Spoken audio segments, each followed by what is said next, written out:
stars and atmosphere.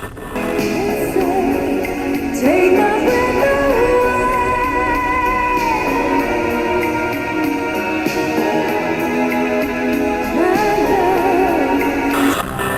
Oh girl, your breath is harsh. Cover your mouth up like you got SARS. Catching my breath, letting it go, turning my cheek for the sake of the show. Respond to the Fruity Rumpus Asshole Factory Memo. As a budding ectobiologist and the experience with my Retcon Express, I came across some rad ideas behind my journey surrounding the Sburb sessions. It might be a coincidence or the work of days for some ironic time pranks that I feel I have a strong sense of deja vu while catching up with my online classes. Yeah, I was that bored, alone and stranded on Lomax. Anyways, I started seeing parallels between seemingly insignificant information at the time, but have you ever noticed that in the chat clients, Pesterchum and Trollian, that we use the 2-letter abbreviations? And in those abbreviations, they are representative of our respective chat handles. From my initial chum handle, Ghosty Trickster, abbreviated with GT, it hit me that there was an unseen pattern carrying on with just about everyone else's chat handle.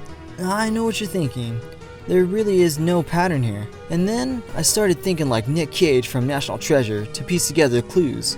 Huh, what a great movie that was. After putting all the letter abbreviations together, it raised the question, why were all the chat handles limited to the same set of letters paired together?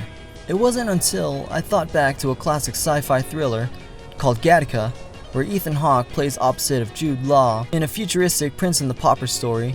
The letters that combine to make the title Gattaca correspond to the same group of letters that are shared among their respective chat handle abbreviations. What's significant of these letters is that they also represent the nucleobases that form a specific pattern along nucleic acids of DNA and RNA strands. The solidifying factor was interacting with Calliope and the unfortunate communication with Caliborn. The letter U in this case would correspond to the nucleobase uracil, found only in RNA in order for DNA to be replicated. Gosh, it's so boring here being alone. I really wish I could get to hear your response on the topic. Sometimes I overthink things, but it's nice to open up to you guys. It looks like I have some more time, so I guess I'll keep going.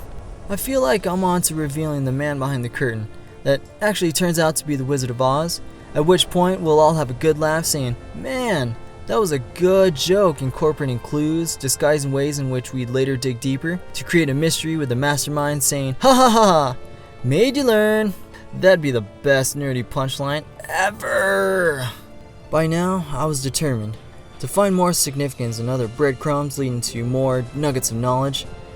After looking at the glowy weird juju thing that led to my jumping across random times, I thought back to how the shape actually resembles the Sburb Beta logo. Looking further into my online biology lessons, turns out yet another similarity. The 4 squares that make the base of what could be a triangular roof of a house design share the same shape of a diagram used to predict the chances of a trait being passed on from parents to their offspring, called a Punnett square. It seems eerie how I was the only one of us to change the chat client handle, and was also essential for making us Paradox clones. Was it in the design for my player type? What if it turns out that Sburb is more than a game for sheer entertainment? What are they looking to find out about us beta testing these games? Are the Sburb creators leaving behind some benevolent ways for us to continue on living, even in the face of harsh, potentially uninhabitable future?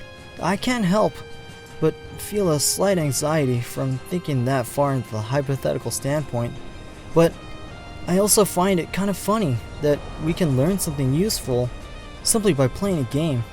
If this was a master plan by the game developers, the joke is definitely on us, the players. They'd be like, ha those dopes will never realize this was an educational tool that fools them into thinking they're having mindless fun. Suck it, Magic School Bus! Either way, gosh, it's been fun to be thrust into adventure to save the world with all my best friends. I sure do miss you guys. But maybe it's for the best so you don't see me for how weird I am when I'm alone for long periods of time. Anyways, Ectobiologist, signing out. How's it going out there, guys? It's Egbert Hero. As I'm sure you're all aware, today marks the end of a really awesome webcomic called Homestuck. And if you're familiar with it, you'll know the character John Egbert, the one that I'm portraying in this video. And I really wanted to get this opportunity to express myself with the many different hats that I wear. I enjoy making videos, I like incorporating my humor and also storytelling, but something you may not know about me is I was really into academics growing up. And yeah, as John Egbert is an ectobiologist, I wanted to incorporate things that I saw deeper within my exploration of the webcomic Homestuck. And if this is one thing that I want you to take away with this, is to give things a little deeper look. Scratch the surface and see what's underneath. See what else you can take away from stuff rather than what's on surface value.